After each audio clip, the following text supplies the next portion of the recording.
Hello there out there. My name is Muhammad Abubakar with another edition of the program Reflections. In case you have forgotten, in the program we reflect on the life of those iconic Nigerians that have made a mark so that the present and upcoming generation will take a cue from them for Nigeria to become a better place. Our guest in the program today is a mother, a patriot, and to be precise, Nigeria's former First Lady, Hajia Dr. Mariam Sani Abacha. In case you have forgotten, Hajia Mariam Sani Abacha has to her credit the formation of Federal Ministry of Women Affairs, the establishment of National Hospital that is today one of the iconic structures in the nation's capital, that is Abuja. Join me to welcome Her Excellency Hajia Mariam Sani Abacha in the program. Your Excellency, you're welcome. Assalamu alaikum. It is the tradition of the program to allow the viewer, to allow the guest to tell the viewer a little about his background. I read in your in a document in your honor that you were born in Kaduna on 1st March 1947. Your Excellency, what would the viewer know more about your background?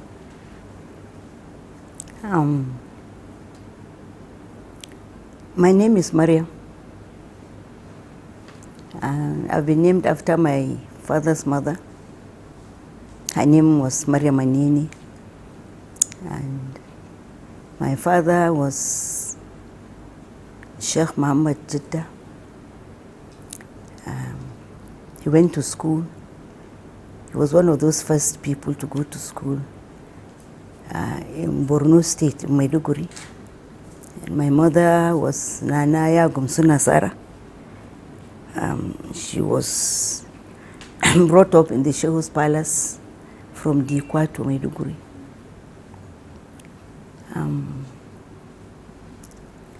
My father was an Arab. They now call them Shua Arab. Shua means shower, from the Kanuris. And my mother was a Kanuri. Her mother was Kanuri and her father was a European. And after my father finished school in Lagos, he was stationed in Kaduna, in the then General Hospital, where I was born. And later, when I was about 4, my father went to work in Birnin Kebbi of those days, to start off the first general hospital in Birnin Kebbi. And I remember there was no water or electricity in that town in those days. And then later he was transferred to Zaria, where he was an instructor in the School of Pharmacy in Zaria. And from there he was transferred to Kano, here to Kano. And he worked in all the various hospitals. At that time there were 4 government hospitals, and he worked in all of them. Then he was later transferred back to Kaduna again, where he was with the National Medical Stores in Kaduna. Then from there I was married, and we took off with my husband. Excellency, before going into your marital life, let me digress a little from the background you are telling the viewer. We are in 2018, meaning that late General Sani Abacha of blessed memory died 20 years ago. How have you been coping? Alhamdulillah. by the grace of Allah. My parents taught me to be patient. My religion taught me to be patient. Allahumma as-sabrin. God is with the patient. And I was taught to be content with whatever I find in my life. Whatever position, whatever situation, I should try to adapt to. Whatever is the situation, I think I try to manage. Yeah. You literally took over the running of the entire family he left behind. Has that not been very, very challenging to you? Not really. The wives of the army are used to running the homes. Our husbands were almost always not there. They are always traveling and so on. And even in my own case, I went through the Civil War. I was very young then, very, very young, in my early 20s, 21, 22. And we are just used to running the house without the master. And sometimes you just see as if the husband has traveled out, he's coming as usual, but only this time he's not coming. You were telling the viewer about your life in Kaduna, then together with your dad of blessed memory. How was life in Kaduna then? Well, there wasn't really. When we were children, we were not allowed to go out. We were not allowed to receive every visitor. So we were in the house with the family. And then later we now go back to school. I know schools in those days were boarding, and boardings were not as porous as now. So even in Kaduna, you attended a boarding school? No, in Kaduna I was coming to Kanu. To come to Dala. That is your secondary school? Yes, but I started primary school. I started boarding in the primary school. And then later I went to secondary school. It was all boarding. It was between boarding and home. Okay. That's in Dala? So that was in those days, yes. Okay. The viewer might be interested to hear from you some of your classmates that you can still recollect, those that are alive and also those that are late now. There are so many of us that are alive. There are more alive than late. There is Hamre Imam.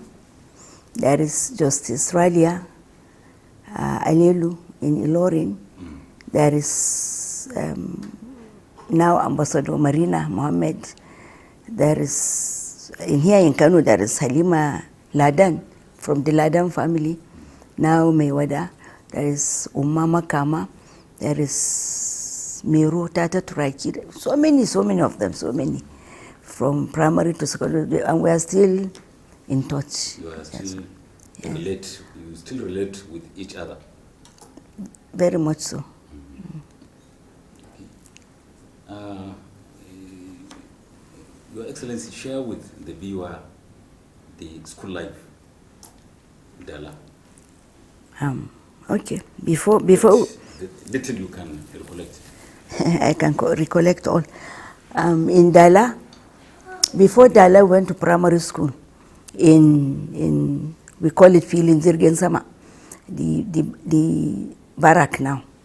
There was the WTC and the primary school. And in those days, almost all of our teachers were Europeans. Apart from the Islamic teacher and the Hausa teacher and the local staff.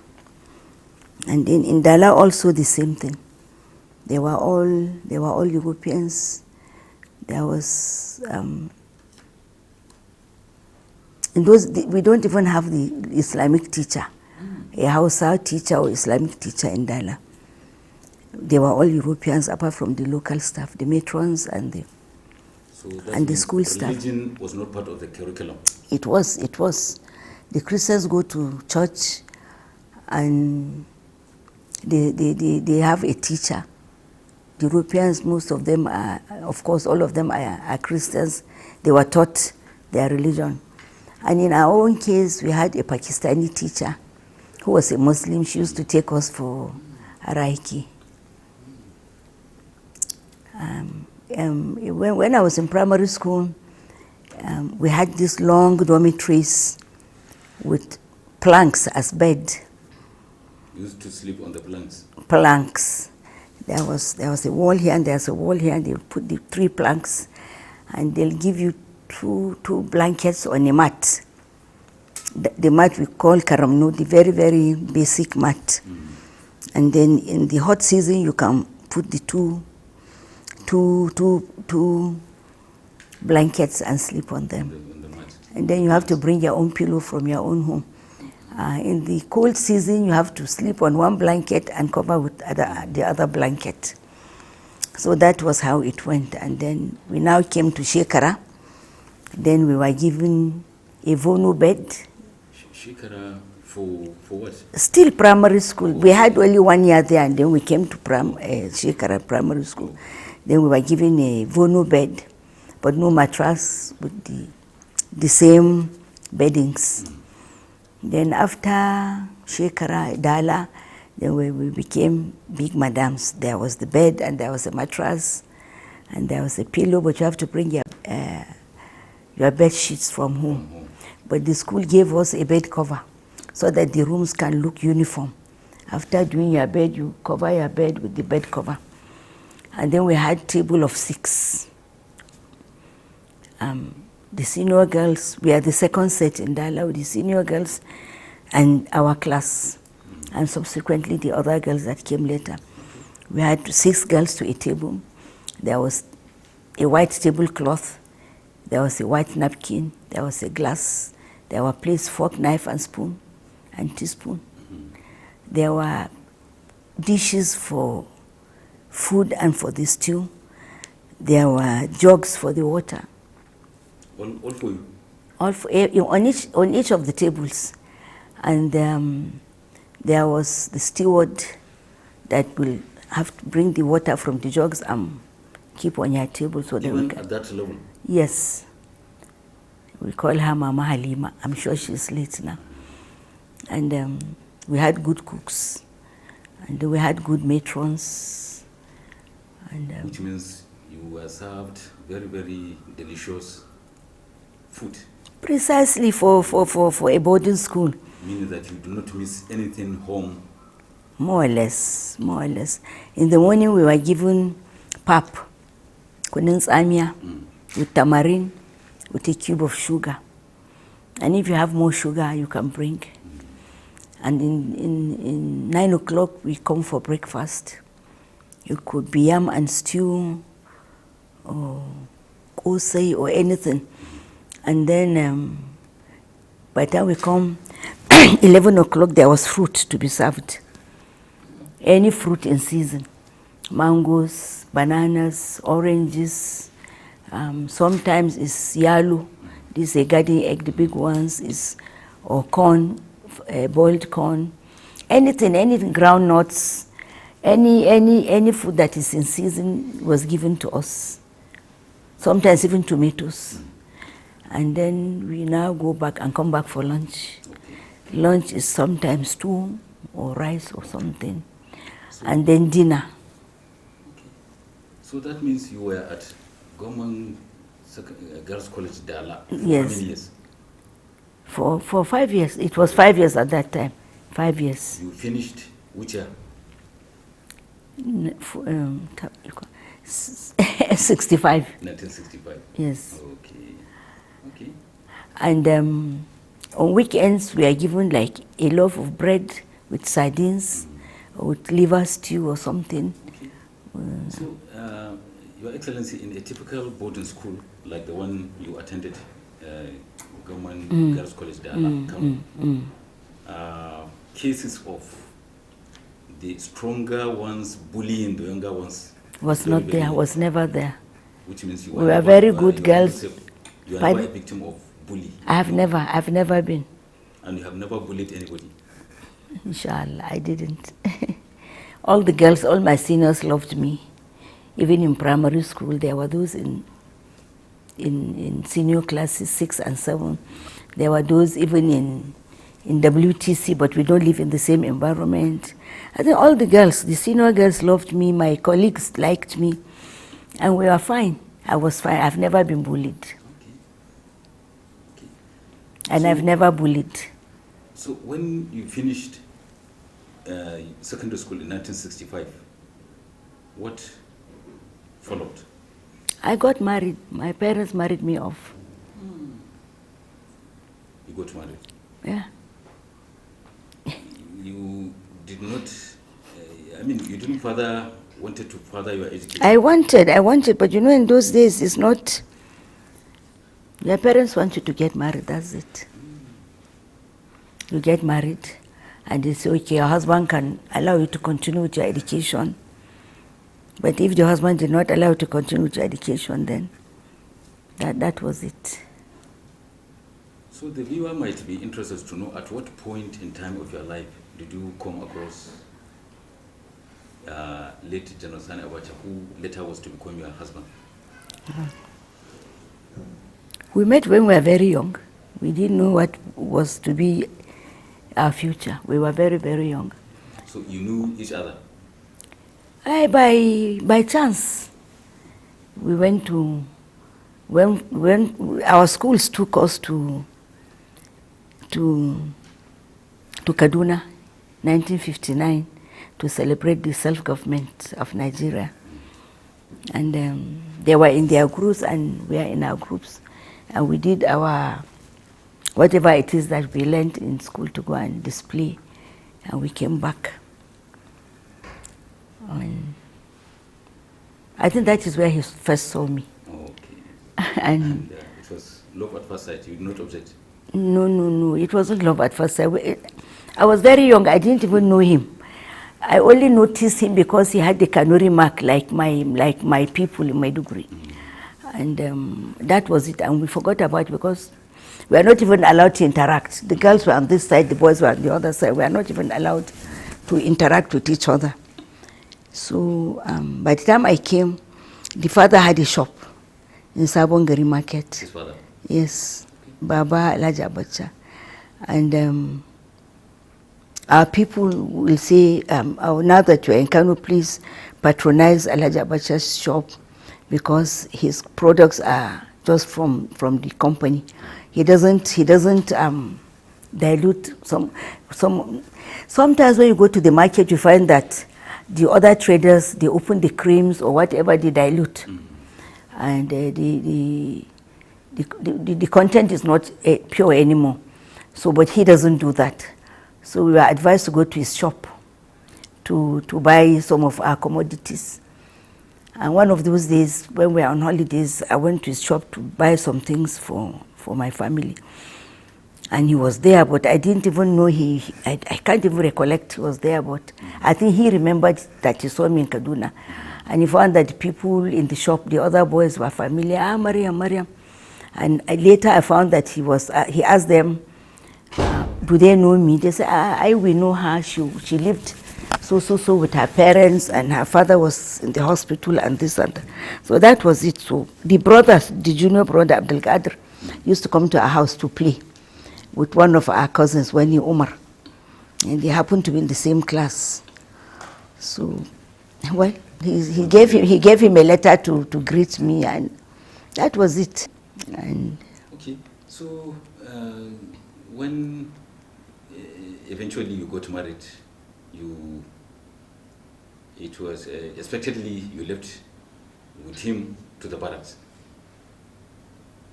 Well, soldiers live in the barracks, but he was an officer. So there is the officers' quarters and there is the normal or the other barrack. Okay, you were earlier telling us about your experience. He went to the front line because of the civil war. You were left to manage the home front. How was the experience? It was okay. I was okay.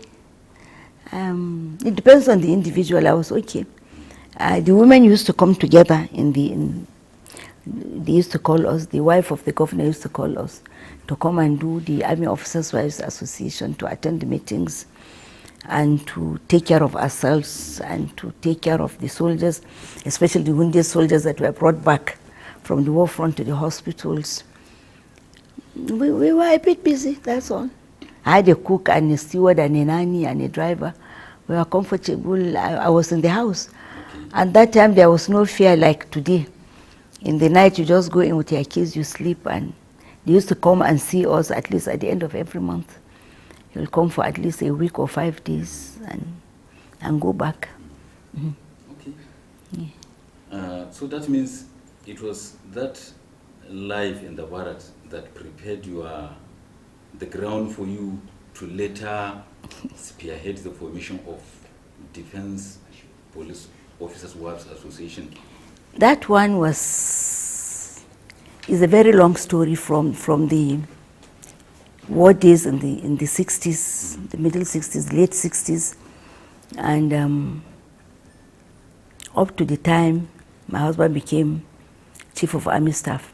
I went through a lot of positions. He was Brigade Commander immediately after the war in Auchi. Then later he became Brigade Commander in Port Harcourt.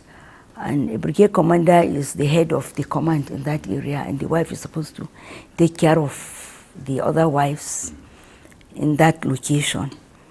And then he eventually became the GOC in Ibadan, and I became the president of the command there in Ibadan. And then later I became the Chief of Army Staff in Lagos. So by the time I came to Lagos as the wife of the Chief of Army Staff and as the national president of the association, NAUA, there was a constitution for the NAUA. Then it was rewritten, but a lot of it was missed out. So we sat down and found out that there are so many things that we need to incorporate into the constitution. So we had to write a new constitution for the NAUA. And we all came together and came up with different ideas, and then we wrote it down. And then by the time I came to Lagos, I was the only one that came from outside. All the service chiefs' wives were there. And Mrs. Babangida was the president at that time. And then she moved on to become the first lady. And I filled her place as the president. And after some studies, I called these other service chiefs' wives, Navy, Air Force, Police. I had a small dinner, a tea party with them in the house. Then I said, okay, that we should form an association so that all of us, because they were all there in Lagos except me. And then I'm the new one now, and I want to be close to them. So we decided to make an association called Jofopuku, Joint Forces and Police Officers' Wives Consultative Committee. And that was how we started it. And then later we appointed Mrs. Bali. She was the wife of the Chief of Defense then, to become the president. And then we had an election among the other associations. Secretary, press, this, that, and all whatnot. So, Your Excellency, of what use, or rather of what benefit, was such an association to the wives of the officers and soldiers?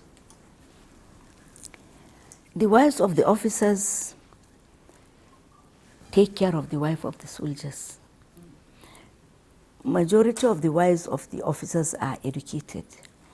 A majority of the wives of the soldiers at that time were not really educated, but they had teachers and nurses, they had educated wives, but majority of them were from the villages.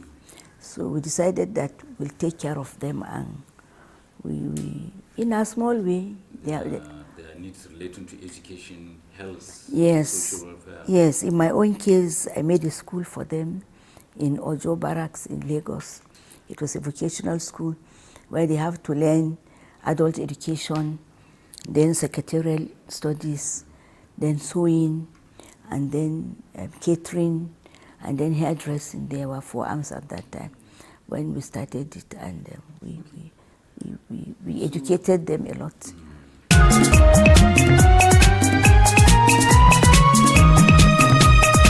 Viewer, if you are just joining us, the program is Reflections, and our guest today is Haja Dr. Mariam Sani Abacha, Nigeria's former First Lady. Okay, so Your Excellency, suddenly when, your husband, late Sani Abacha of blessed memory, became Nigeria's head of state, how did you receive such an information? Well, I was in this house. I was here in Kano at that time because I thought they are going to hand over power. That it was those, Abiola has won the election and this and that. So I had already relocated back home here. And I was preparing for them to finish, and we settled down here. But it just didn't happen that way. There were so many, I don't know how to call it, problems or whatever. And then he eventually became head of state. I was here in Kano when they rang me from Lagos to say that, okay, my husband is now the head of state. Okay. So, when he became Nigeria's head of state, that position he assumed naturally made you Nigeria's first lady. What did you earmark for yourself to be executed for the benefit of the entire women in Nigeria? Let's hear. I was already in the activities of women. And we are already with the National Council for Women's Societies in Lagos. I wasn't a member, but NAWA is an affiliate of the National Council, because National Council is the umbrella body for the women associations in Nigeria. So we are used to all these activities of women and so on. So by the time I came to the villa, the press, you people were pressing that, okay, I was active in NAWA. So what am I coming to do as First Lady? What shall I do? And so on. And then they were very impatient that I should come out and do something. But at that time, I've just had a baby, Mustafa, and I wasn't in a hurry to come back. But after a few months, I came down to Abuja and I made my own program. I'm okay. I made my own program. And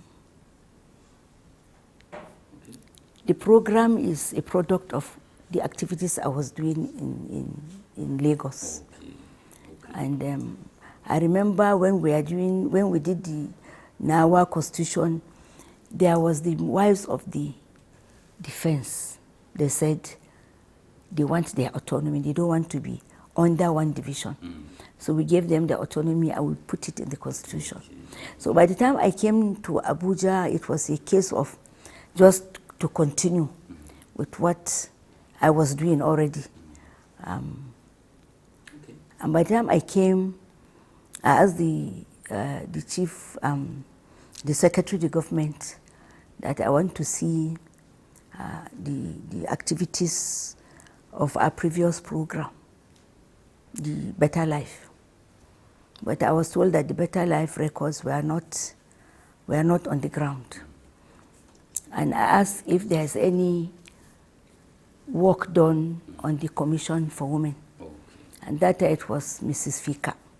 She said, well, she was posted to the commission, but there was nothing that happened. Or if that was true or not, I don't know, but that is what she said. Okay.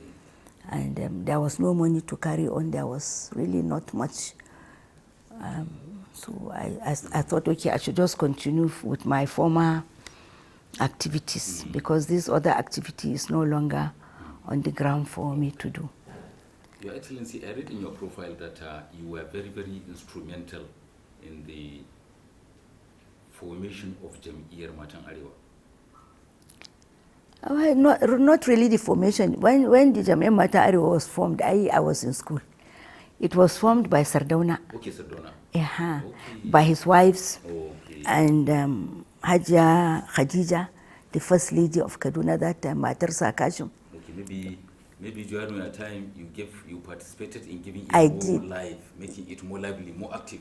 Yeah, but after the war, when we came to Kaduna, a friend invited me to join the Jamia Matang Arewa.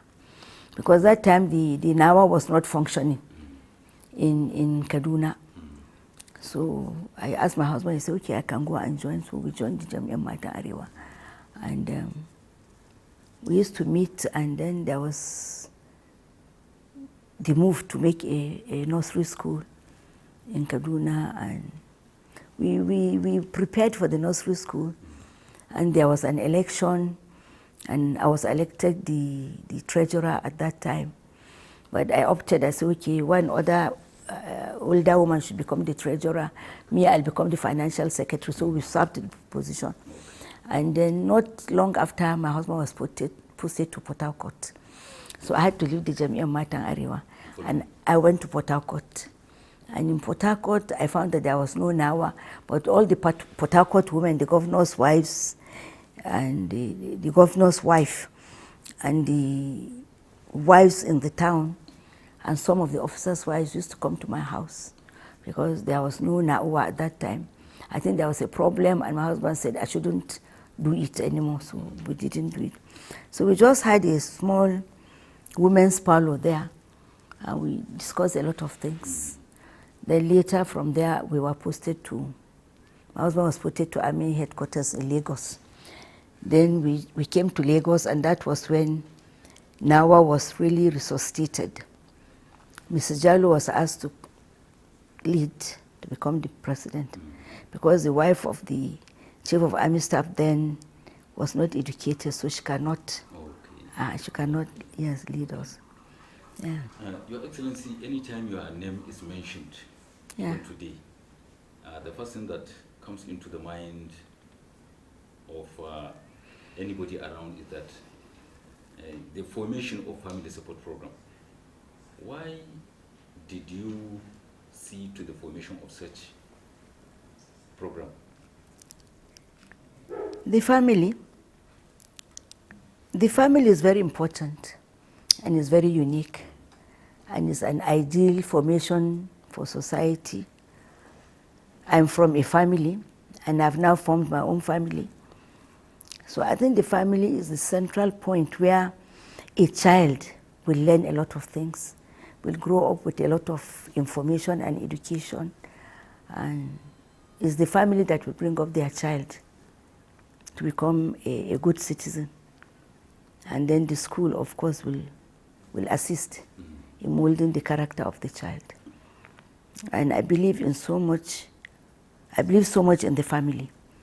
And in the army, in the association, I've done a lot of court cases between husbands and wives. And I've settlements, yes, to the point that I had to write, I have to make a write-up for the army to adopt, so that husbands do not abandon their wives, and they should be made to take care of their house, because in most cases we find that the husbands were transferred outside, and they say, okay, I'm going to look for a house, and somehow they don't look for the house. They are comfortable away from their family. Maybe they have found another woman up there, and so on, and to the extent that they don't even feed their family or educate their children. And we have to come together in the association to assist so many of those women that we call grass widows. The husbands are there, but they are really not being taken care of. So we did a lot of that in the Nawa. And I thought the family is very important, so it should be stressed that. And even out here, you find that there are a lot of divorce cases and so on. So I think we have to make some conditions for people, so that they can be more comfortable in their lives, they can be more disciplined, and they are not very unruly in their marriage lives. Yes. That is why I chose the family and to support. Support is, we have to be supportive of each other. And, the husband should support their wives. And what is your candid assessment of the program itself? It's not for me to say now, it's for the public to talk about, it's for you, the press, to see. It's not up to me to say. On my own part, I did it for the welfare of the people. Did the program enjoy the support of your late husband? Very much. Very much. Okay. The National Hospital, which was later to be named or renamed National Hospital Abuja. I read in your profile that you are the brain behind its formation. Why did you convince your husband then that such an edifice is necessary for Nigeria? It doesn't even need convincing. It is convincing it on its own. The idea is already convincing to everybody. And my father was a doctor. He worked in the hospitals. And I know what condition our hospitals are in. And I know why people go out to seek for medical support and so on outside. And I believe that Nigeria can do that to avoid going out as much as possible. And there are some that cannot really afford to go out, but they can have enough naira to pay for medical bills. And that is why. And even the hospital was even a national hospital. It was a family support national hospital for women and children. So they removed the family support and they removed the women and children, and they just left the family national. But even I named it National Hospital, Family Support National Hospital, and dedicated to women and children, not only for women and children, but dedicated to the weaker people in the society, women and children. Okay. There's something with Federal Ministry of Women Affairs, and we have such ministry replicated at the state level. Why did you headed the formation or coming on board of such a ministry? There are so many ministries all over the world. There's even Ministry for Religious Affairs, there's Ministry for Women, there's Ministry for various things. You can count so many ministries. And women are also a vital part of society in number, in education, in commitment, in so many things, in everything. So I think women should also have a representation. Okay. Let me take you back to your life in the barracks. Between 1970 to early 90s, there were so many coup d'etats in Nigeria. And it happened, your late husband, General Abacha, was instrumental in sort of those, changes that we had in government. Did you ever fear for him? Naturally, of course. Oh, yeah. Naturally, yeah. They don't tell us. He didn't tell me. He doesn't tell me until I see or I hear. By the time you see or you hear, of course, you are. There is the fear. It's natural. There is the fear. So as a. And I remember when he first made that announcement. I remember he said our hospitals are in shambles. It's also one of the reasons I thought we should make one decent hospital to douse the shambles. That he talked about. Yeah. In that nationwide broadcast. Yeah. Okay. Now, I don't know, do you have any, very, very serious experience to share with the viewers in relation to you being wife of either a military officer or a head of state? Like in what way? I mean, experience that you can never forget in your life.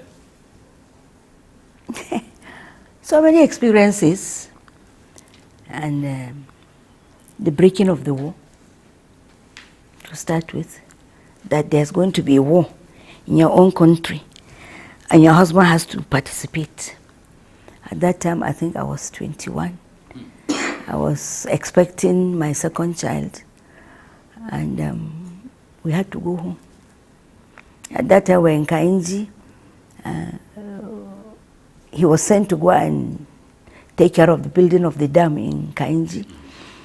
And from there, he took us to Mokwa to board the train to come down to Kaduna to meet my parents.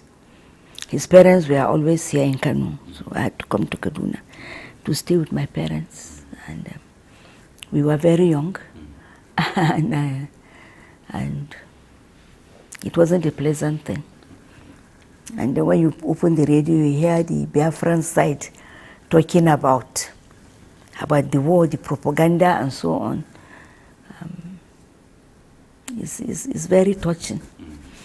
And you go out, you see small young men being recruited into the army, and they are marching and they are singing war songs.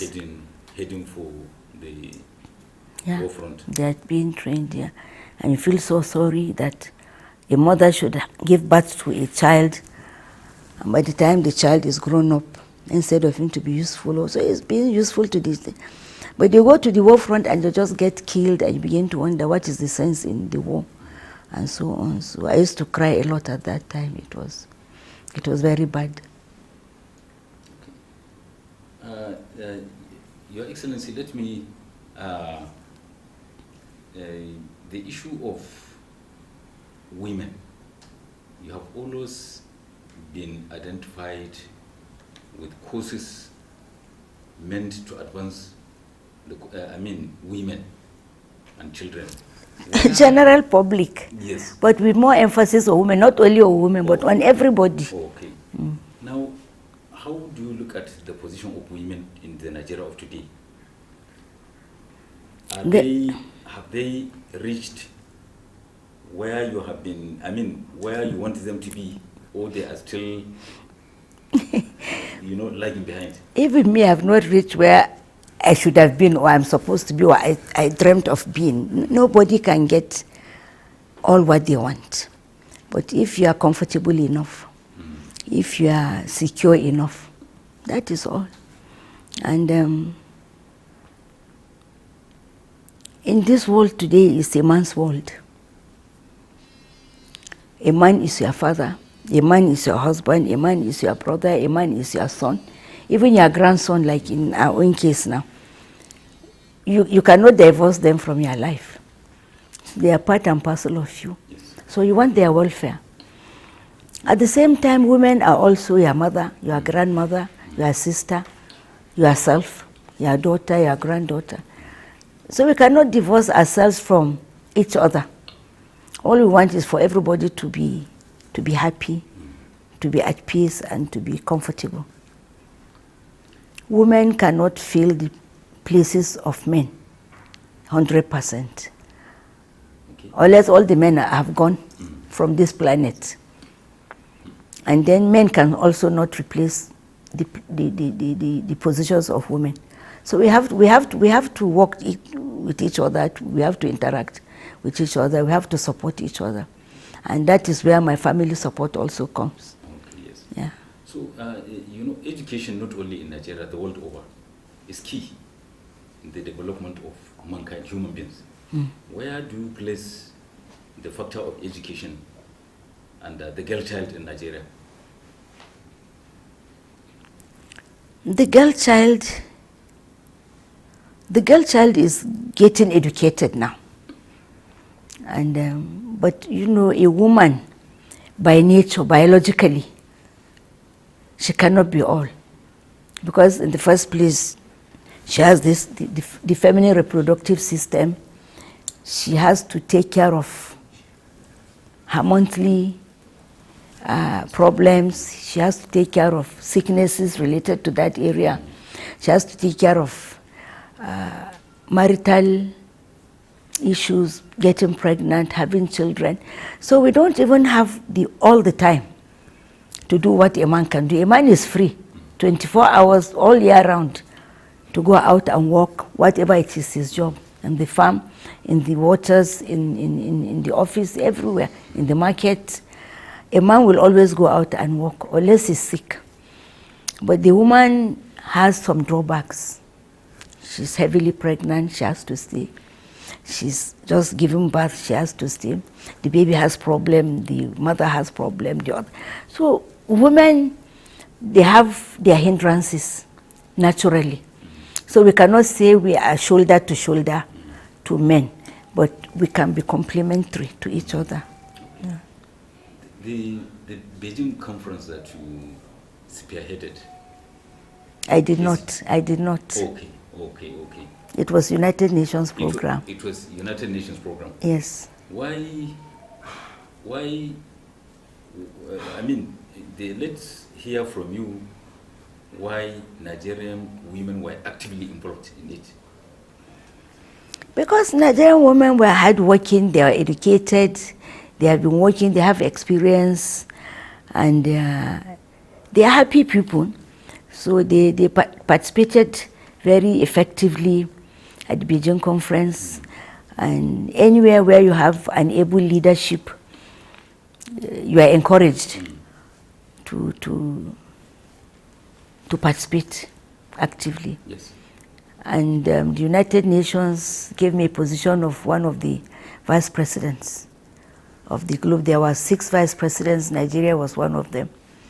And then that was a very privileged position over there, so we used it very positively to get a lot of things done. Your Excellency, some observers are of the view, or rather are of the opinion, that office of the First Lady is mere duplication. What is your candid opinion? Duplication of what? Of governance. If you think so. Office of the First Lady. All over the world, there's the office of the First Lady.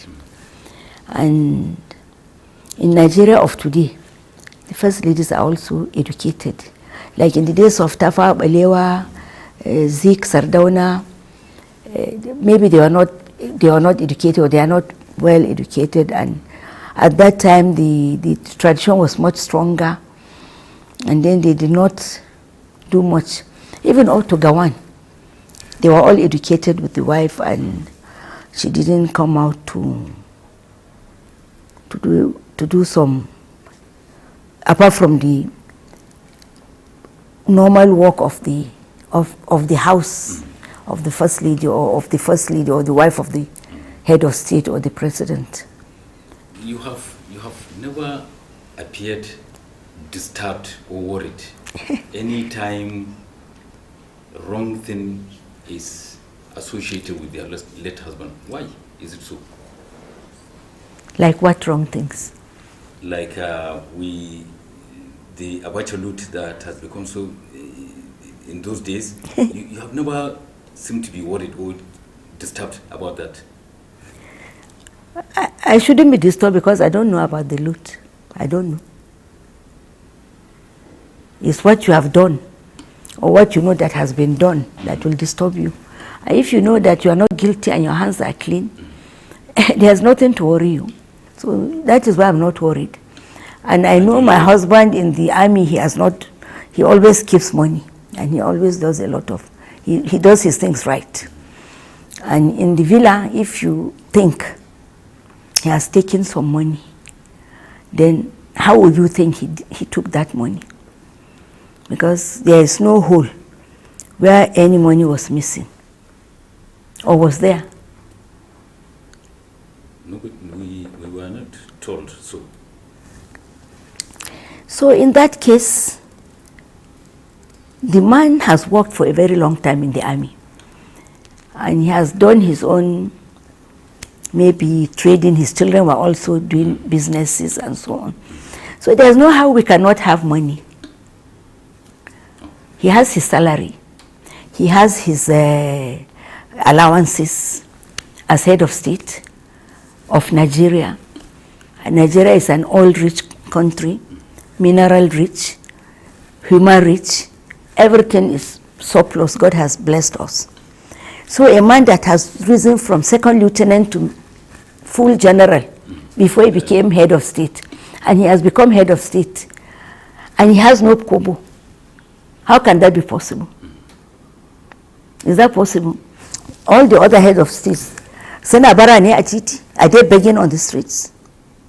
So, what is the difference with us? That is number one.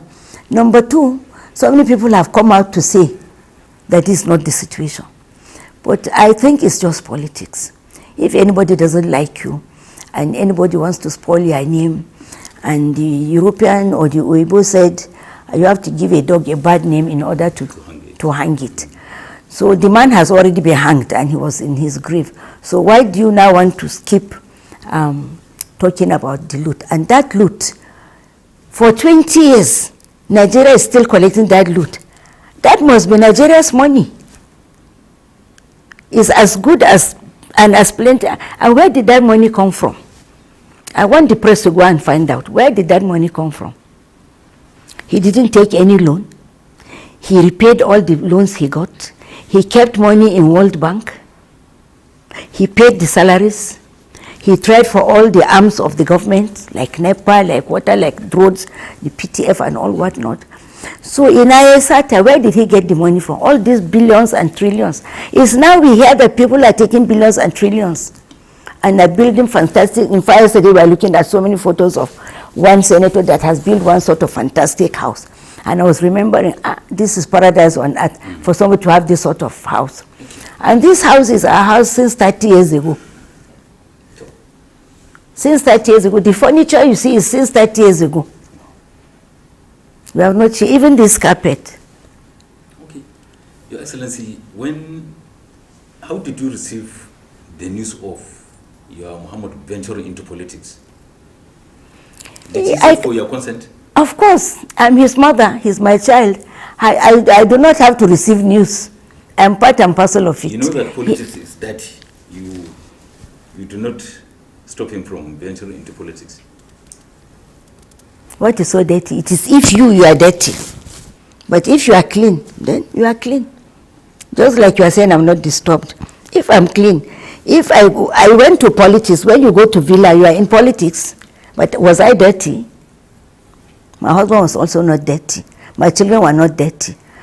You have to work. You have to do something.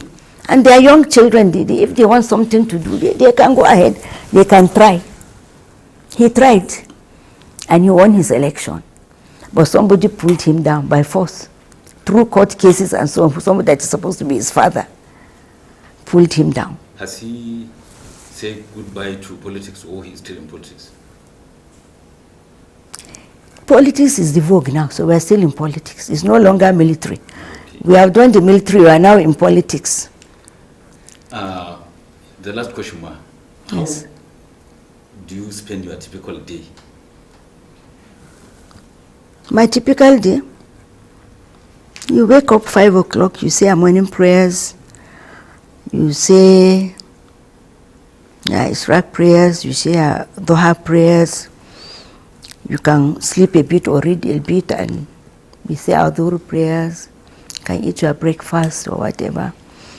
And I have a lot of appointments like we have you today. So many things. Every day there's one activity or the other. Every day there's something going on. Alhamdulillah. Okay, now the last question. Oh, that was the last question. Yes, There's another last. The last question. In a few months' time, Nigerians will go to the polls. Yes. To elect a new set of leaders. You are a mother. What advice do you have to Nigerians out there to behave themselves very well so that at the end, Nigeria becomes a better place? This better. Nigeria is already good and better. Nigeria is already great. Nigeria is already rich. Nigeria is already on the focus of the world. We are not a small place. We have to maintain the position we are in, and we have to improve on it to excel. What I have to tell the politicians, which has been told so many times before, I just only have to repeat. The politicians should not indulge the youth in violence, because violence has no place in this life. Viewer, that was Her Excellency Dr. Mariam Sani Abacha in the program Reflections. Hope you enjoyed being with us. On behalf of the guest herself, Nigeria's former First Lady, I remain yours, Muhammad Abubakar, saying be with us sometime next week for another interesting edition. Thank you. How good.